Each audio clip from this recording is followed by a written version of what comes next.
Assalamualaikum. Terdengar ucapan salam dari Dr. Farhan. Entah Dr. Farhan datang dengan siapa saja. Aku beranjak membuka pintu dengan badan gemetar. Antara siap dan tidak siap, aku harus siap. Waalaikumsalam, jawabku diikuti kedua anakku dan Siva. Kupersilakan mereka untuk masuk ke dalam rumah dengan sopan dan ramah. Wajah Dr. Farhan juga sangat ramah. Ada rasa malu ketika duduk berhadapan dengan Dr. Farhan dan keluarganya.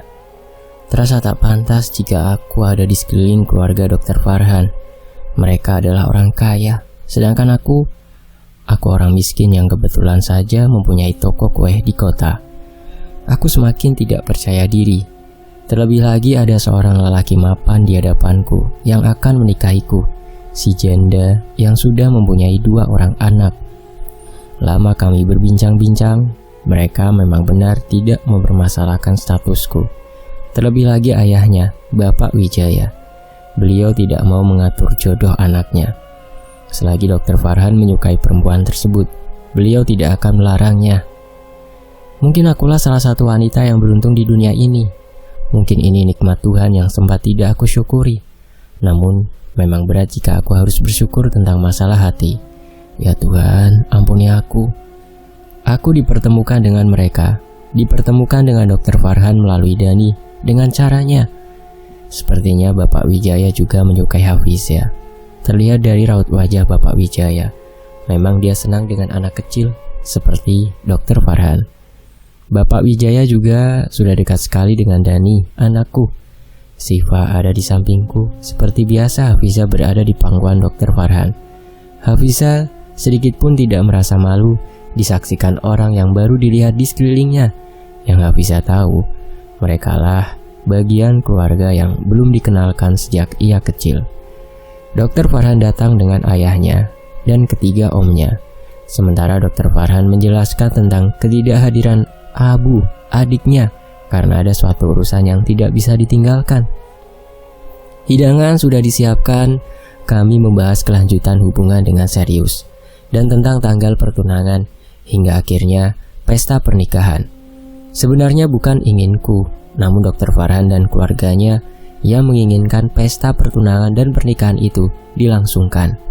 Aku minder, bahkan aku tidak pantas mendapatkan itu semua. Aku sudah bukan gadis lagi. Aku sudah mempunyai 2 orang anak. Status pertunangan dan pernikahan dengan seorang janda akan dipestakan? Sepertinya itu tidak perlu menurutku. Aku malu. Dek, kenapa diam? Dr. Farhan membuyarkan lamunanku. Ini kedua kalinya Dr. Farhan memanggilku dengan sebutan Dek di depan keluarganya. Aku menundukkan kepala ketika menatap wajah Dr. Farhan. Ini pertama kali aku berani memandang wajahnya dan menatap matanya. Aku merasa tidak pantas, Mas, lirihku. Tidak pantas? Apa yang membuat kamu merasa tidak pantas? Tanya Dr. Farhan. Aku bukan gadis lagi, Mas, sedangkan kamu masih bujangan. Statusku sudah menjadi seorang janda yang mempunyai 2 orang anak. Aku merasa tidak pantas saja. Dan menjadi istrimu pun aku merasa tak pantas. Terlebih lagi rencana pertunangan dan pernikahan yang akan dilangsungkan secara besar-besaran. Aku malu dan aku takut membuat kamu malu, Mas. Aku merasa sangat rendah. Dr. Farhan mendekat. Siva bergeser dari posisi duduknya. Terlihat Dr. Farhan memandangku dalam dan menyentuh tanganku. Disaksikan oleh keluarganya di sini. Aku mencoba melepaskan dari tangannya, namun ia menggenggam erat dan enggan melepaskan. Mengapa harus malu? Aku sama sekali tidak merasa malu menikahi seseorang sepertimu.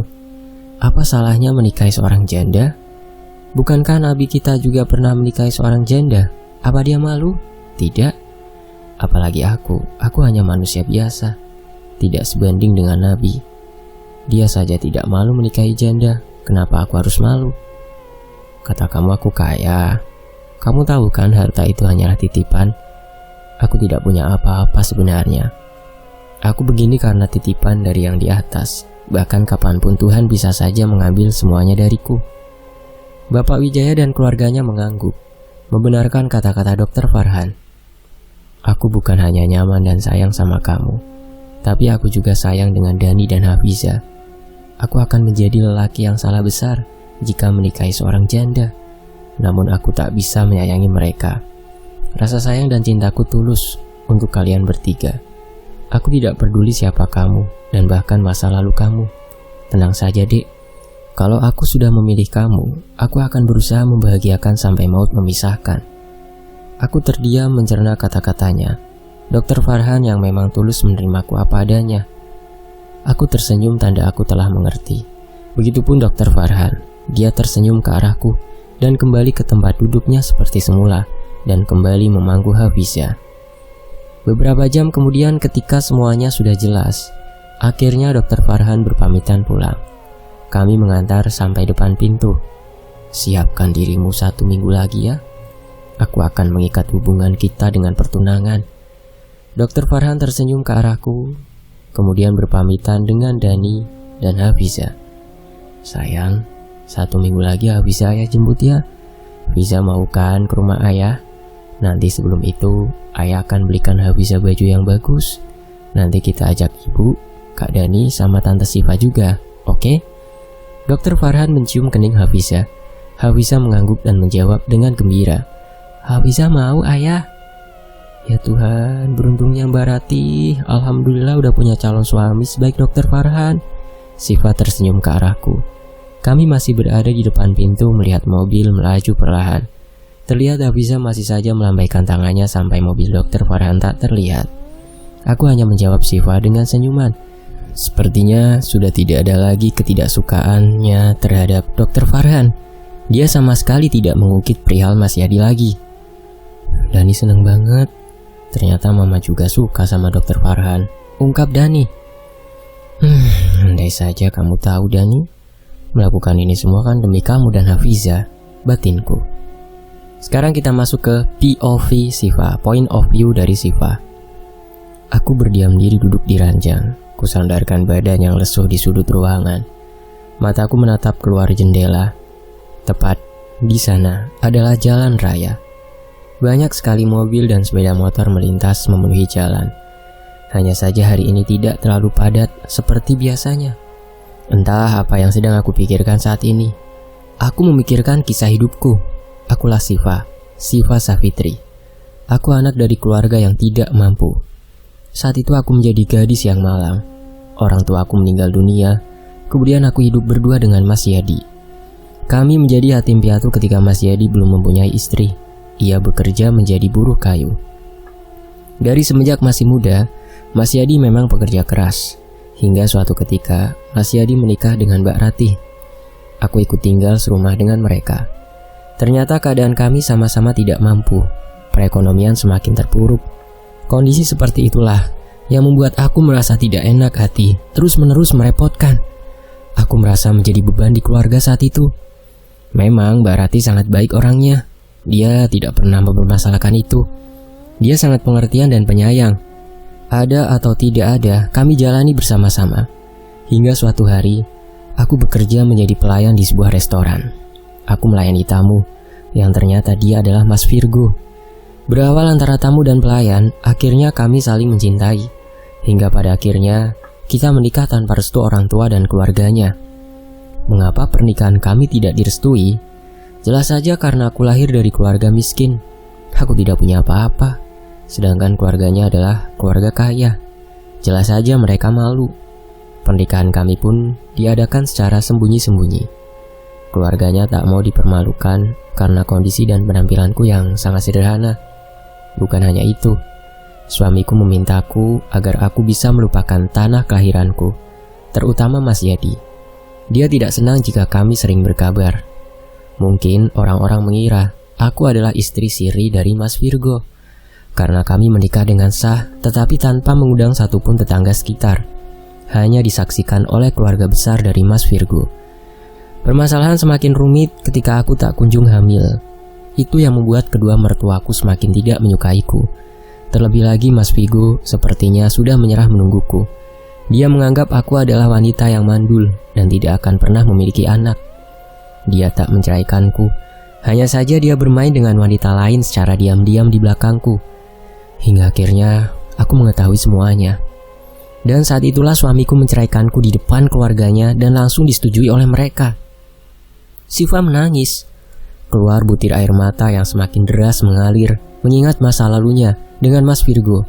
Pahit sekali hidupnya. Terlebih lagi saat ini hatinya harus patah lagi untuk yang kedua kalinya. Kalian tahu siapa yang dikagumi Siva? Siapa orang yang ia ceritakan malam itu kepada Ratih? Siapa orang yang sudah membuatnya jatuh cinta sampai ia berharap berjodoh dengan lelaki pemborong kue di tokonya kala itu? Dr. Farhan. Ya, ternyata lelaki yang diceritakan Siva adalah Dr. Farhan. Dr. Farhan yang membuat Siva lupa akan masalah hidupnya. Namun, dia harus merasakan patah hati lagi karena ternyata Dr. Farhan menyukai Ratih, bukan dirinya. Ada sebuah rahasia yang disembunyikan Siva dan Ratih. Sebenarnya Siva sudah memiliki kontak WhatsApp Dr. Farhan sepulang Dr. Farhan memborong kue di toko. Setiap hari dia selalu mengirim pesan kepada Dr. Farhan. Namun dia hanya menjawab dengan singkat tanpa bertanya balik. Bahkan terkadang hanya dilihat saja dengan alasan sibuk. Aku tahu Dr. Farhan memang sibuk, tapi aku bukanlah prioritasnya. Dan tidak, Dr. Farhan sama sekali tidak mempedulikan pesanku. Bukan karena tidak sempat membalas, tapi karena tidak ada rasa saja. Aku tidak boleh sabar, tetapi aku memang harus sadar karena sikap halus yang ia tunjukkan. Aku sangat malu ketika ternyata Dr. Farhan itu adalah laki-laki yang aku kagumi selama ini. Bahkan dia adalah orang yang kuganggu hanya karena urusan rindu. Aku sering menanyakan kabarnya, yang pada akhirnya aku baru tahu kalau Dr. Farhan lah dokter yang mengangkat Dani sebagai asistennya. Aku harus bisa merelakan Dr. Farhan. Meski pernah aku sangat marah dengan diriku sendiri, sampai-sampai aku harus melibatkan perubahan pada sikapku. Cinta tidak bisa dipaksakan. Mungkin aku hanya bisa sebatas mengagumi, namun tidak untuk memiliki. Biarlah ini menjadi rahasiaku sampai waktu yang tidak ditentukan. Kembali ke point of view Ratih. 3 hari setelahnya Dr. Farhan mengajakku dan kedua anakku untuk ikut bersamanya. Sebenarnya ada rasa tidak enak, namun biar bagaimanapun Dr. Farhan akan menjadi suamiku nantinya. Itu yang selalu dikatakan Dr. Farhan kepadaku. Kami sudah mengajak Siva, namun Siva menolak ajakan kami. Dia lebih senang berada di rumah dan memilih menjaga toko kue. Sebenarnya sih toko bisa ditutup sementara, namun Siva kekeh menolak untuk ikut bersama kami. Aku duduk di depan, di samping Dr. Farhan. Fiza berada di pangkuan Dani di kursi belakang. Kali ini Dr. Farhan tidak memakai sopir pribadi. Sebentar-sebentar Dr. Farhan menoleh ke arahku, begitupun seterusnya. Ayah, lihat itu, ada kereta api. Hafiza berteriak histeris. Ia menunjuk kereta api yang sedang melintas di rel. Wah, iya, kereta. Hafiza mau naik kereta api itu? Tanya Dr. Farhan. Hafiza terus saja membicarakan kereta api, meskipun mobil sudah jauh melaju. Kalau naik pesawat terbang Hafiza mau? Pertanyaan Dr. Farhan membuat Hafiza semakin girang. Dia terus mempertanyakan tentang bagaimana rasanya naik pesawat terbang. Hafiza terus mendesak Dr. Farhan untuk menceritakannya. Nanti ayah ceritakannya kalau sudah sampai rumah. Kapan-kapan ayah ajak Fiza, ibu sama Kak Dani naik pesawat terbang, ucapnya. Wah, siap ayah, asik Fiza naik pesawat terbang. Perjalanan terasa panjang kurasa, kini kami telah sampai di tempat tujuan. Dr. Farhan mengajak kami memilih pakaian di mall besar. Bukan hanya itu, Dr. Farhan membelikan macam-macam mainan untuk Hafiza. Nyaris aku tidak bisa memilih. Baju-baju di sini sangat bagus semua, sampai aku saja kesulitan dalam memilih salah satunya. Hingga akhirnya aku putuskan untuk tidak memilih dan meminta dipilihkan Dr. Farhan saja untukku. Begitupun Dani. Ia memilih baju yang menurutnya bagus dan selalu dipersilakan Dr. Farhan untuk mengambil lagi. Pakaian Dani sudah terbeli, begitupun Hafiza. Ya Tuhan, benar-benar Dr. Farhan sangat menyayangi kedua anakku. Bahkan dia tak sungkan membelikan semua itu. Aku belum tahu baju seperti apa yang Dr. Farhan pilihkan untukku. Biarlah, aku tidak enak jika harus memilih sendiri. Apalagi saat melihat bandrol harga yang mahal. Cukup lama kami di sini. Dr. Farhan mengajak kami untuk mengikutinya membayar belanjaan ke kasir. Totalnya 8 juta.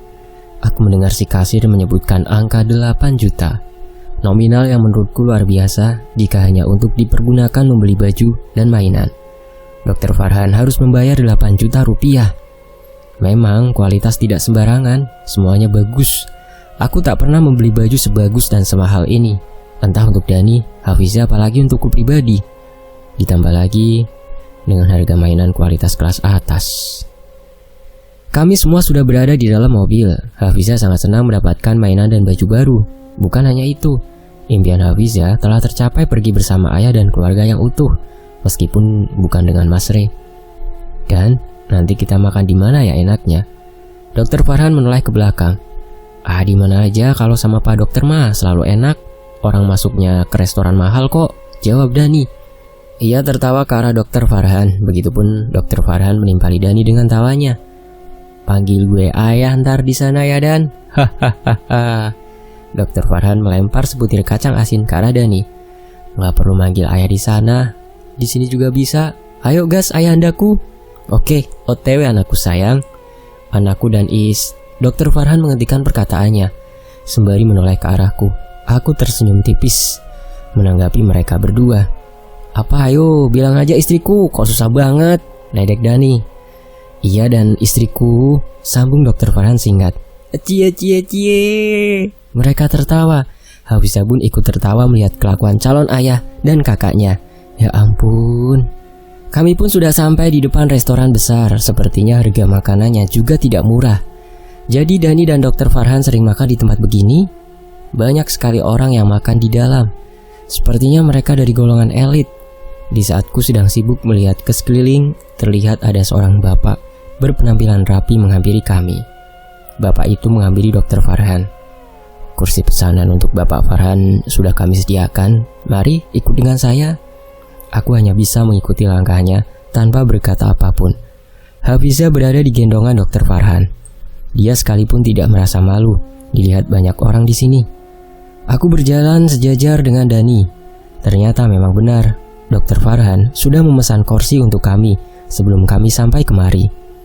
Kursi khusus terletak lumayan jauh dari keramaian. Tepatnya ada di salah satu ruangan besar yang sangat nyaman. Tempatnya sejuk, indah, dan rapi. Pelayanan yang sangat istimewa dikhususkan untuk kami berempat. Kami dipersilakan duduk oleh bapak yang berpenampilan rapi itu dan diminta untuk menunggu makanan yang akan diantar oleh pelayan. Andaikan Siva ikut, aku memikirkan Siva di rumah. Aku ingin membagi kebahagiaan ini juga bersamanya. Namun entah mengapa dia menolak dengan alasan macam-macam. Makanan telah dihidangkan oleh 3 pelayan. Banyak sekali makanan, sampai ku bingung mau memilih yang mana. Terlebih lagi Hafiza. Dia sangat senang melihat makanan banyak dan lezat di hadapannya. Ayah, Hafiza boleh minta sedikit makanan ini? Dokter Farhan tidak mengerti apa yang dikatakan si kecil Fiza. Memang makanan ini buat Hafiza kok sayang. Hafiza minta sedikit makanan ini untuk kakek yang sering Fiza lihat di depan rumah, Bu.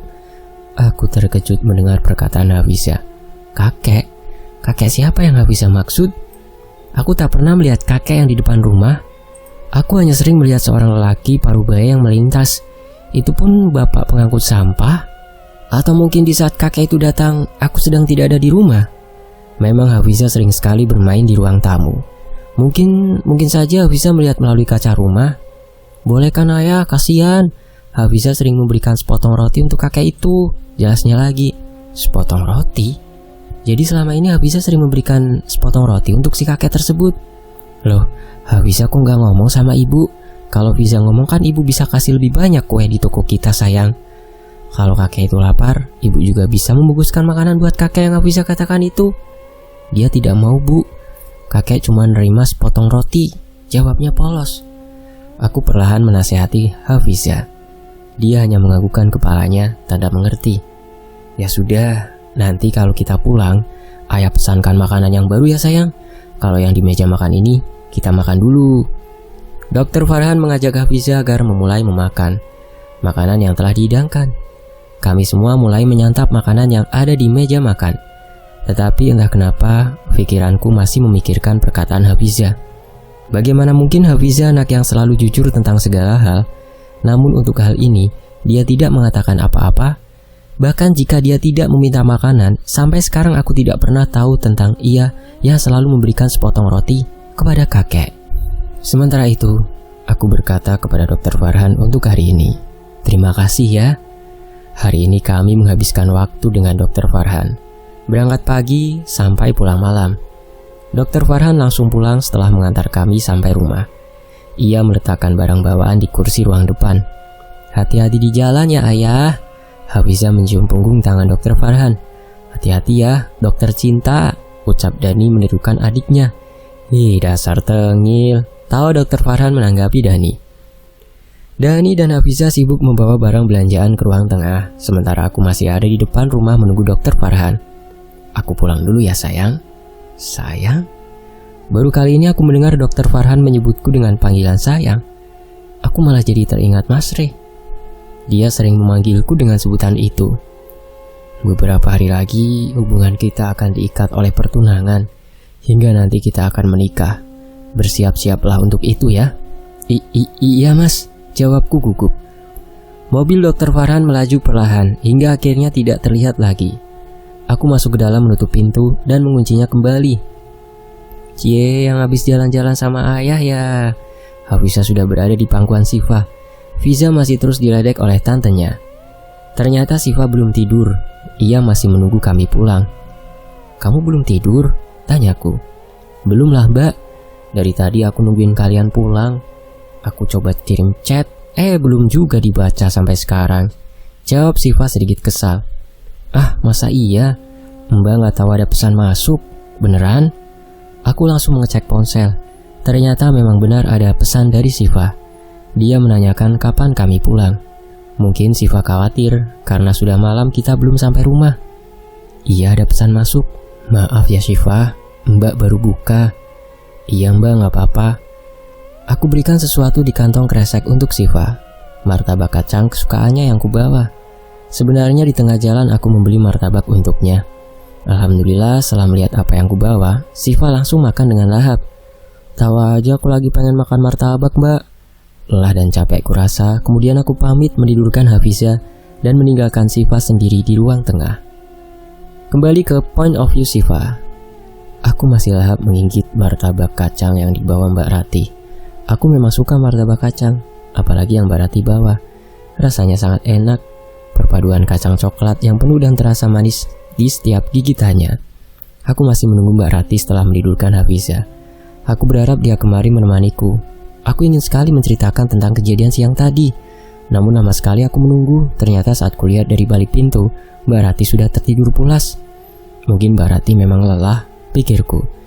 Belum menikah saja dengan Dokter Farhan, aku sudah merasa kesepian begini. Apalagi kalau Mbak Rati sudah menikah dengan Dokter Farhan, aku akan lebih kesepian dari ini. Aku tidak mungkin masuk ke kehidupan mereka. Aku malu. Aku benar-benar malu. Dokter Farhan sudah tahu siapa aku sebenarnya. Aku adalah pelayan toko kue yang sering mengirim pesan padanya, namun selalu diabaikan olehnya. Aku tak pernah menyangka sebelumnya laki-laki yang pernah aku kagumi itu adalah dia. Sungguh aku merasa malu jika bertemu atau sekedar melihat. Malu banget.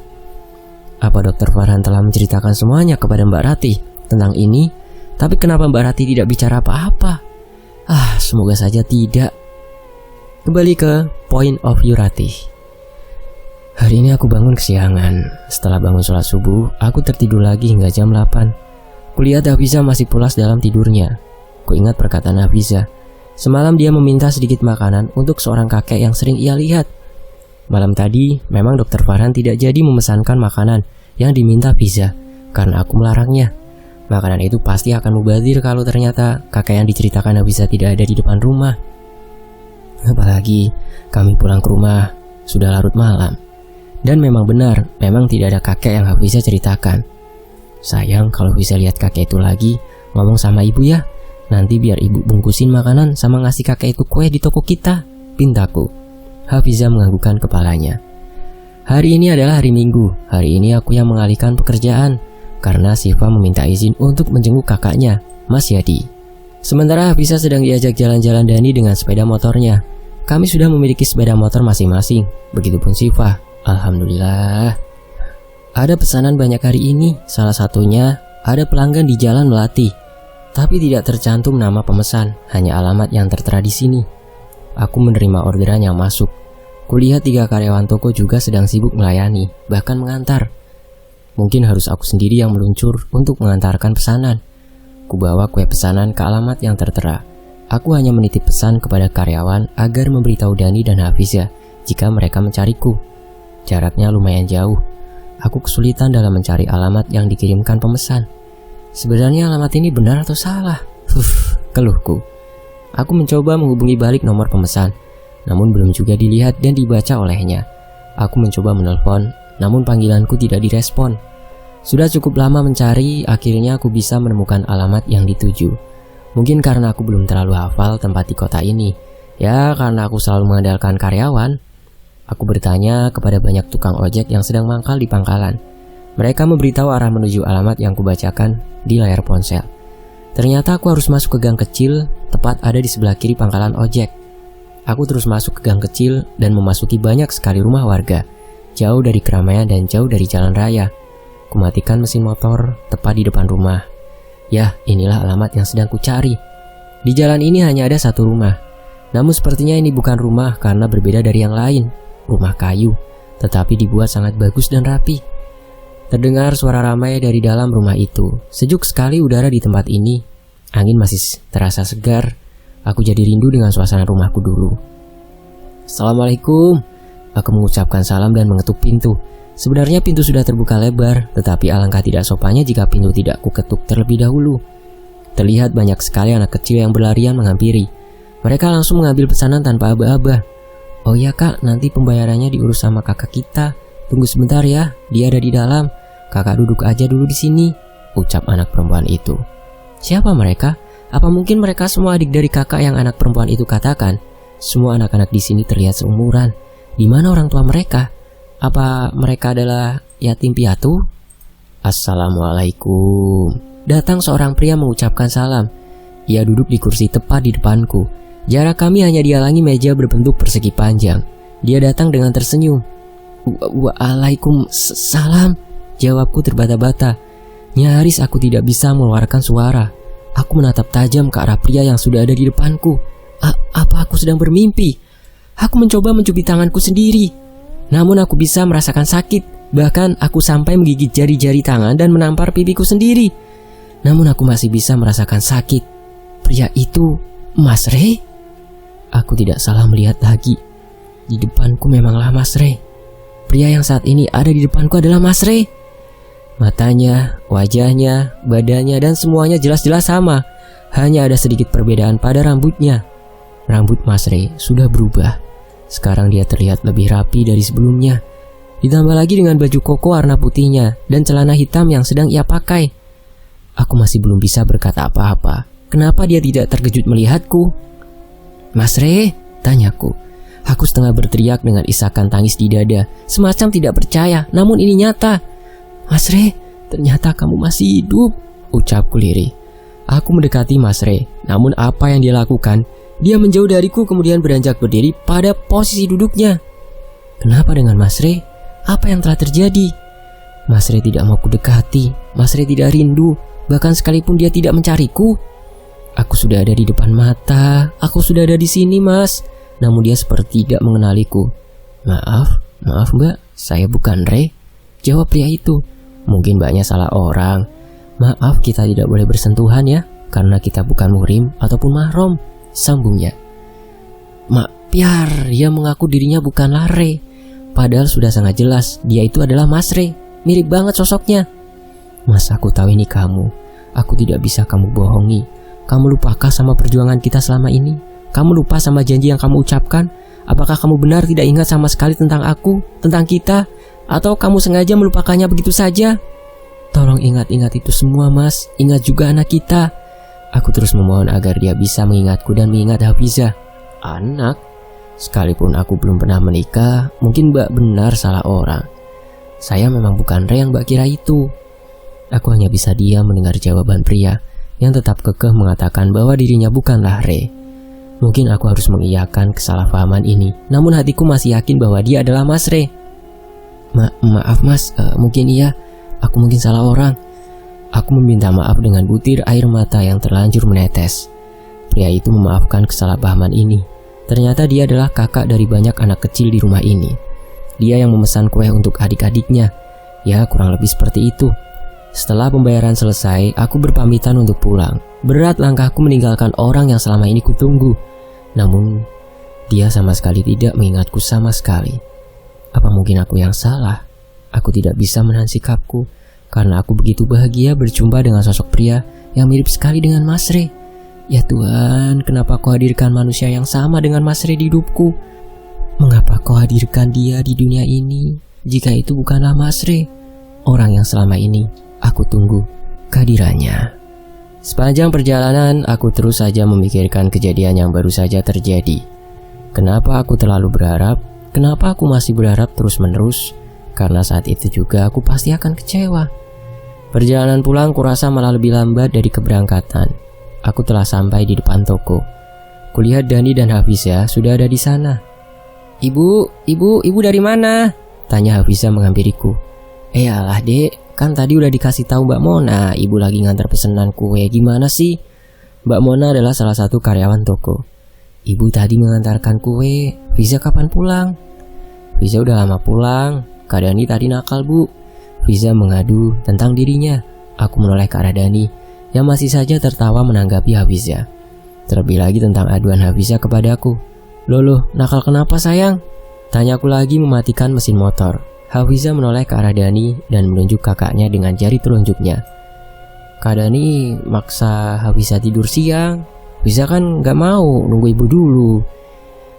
Loh kenapa nunggu ibu sayang? Kan sama Kak Dani juga sama. Terus gimana lagi ceritanya coba? Seneng aja kalau menanggapi si kecil Fiza. Hafiza diam dan duduk di sebelahku. Lagian disuruh tidur siang gak mau. Ya udah Dani paksa. Malah Fiza nangis. Itu baru diam pas Dani ajak ke toko. Kelakuan mereka. Oh ya mah, tadi Dani ambil kue di sini buat kakek tua di depan rumah kita itu loh. Dani memberitahuku tentang kakek. Apa kakek itu sama seperti yang diceritakan Hafiza? Akhirnya Dani menceritakan bagaimana kejadian tadi di depan rumah. Ketika Dani memaksa adiknya untuk tidur siang, Hafiza terus saja menolak. Bahkan Hafiza sempat menangis. Jadi Dani biarkan saja adiknya bermain dengan bonekanya di ruang tamu. Pintu selalu Dani kunci untuk berjaga-jaga. Waktu menunjukkan pukul 12, Dani tinggal Hafiza sebentar untuk mengambil air wudhu. Belum sampai selesai, Hafiza berlari memanggil dan meminta Dani di depan. Dia menunjukkan seorang di luar rumah. Dia adalah kakek yang sudah tua. Hafiza meminta Dani untuk memberikan kue kepada kakek. Katanya ini permintaan mama. Jadi Dani keluar dan meminta kakek itu tetap menunggu. Setelah itu, Dani kasih kue dari toko ke kakek itu. Sekarang kakek itu di mana? Jujur aku semakin penasaran tentang siapa sebenarnya si kakek yang Dani ceritakan. Aku jadi rindu dengan kakek Thohir, batinku. Setelah kita memberi kakek itu kue, kakek itu pergi dengan ucapan terima kasihnya. Lalu Dani dan Fiza kesini. Mengapa aku tidak pernah menjumpai kakek itu? Andai saja, pasti aku akan memberikan sedikit rezeki dan tentunya aku bisa melepas kerinduanku terhadap kakek Thohir. Bersambung. Terima kasih Kak Nurwati Ningsih, terima kasih teman-teman sudah menyimak kisah ini di sini.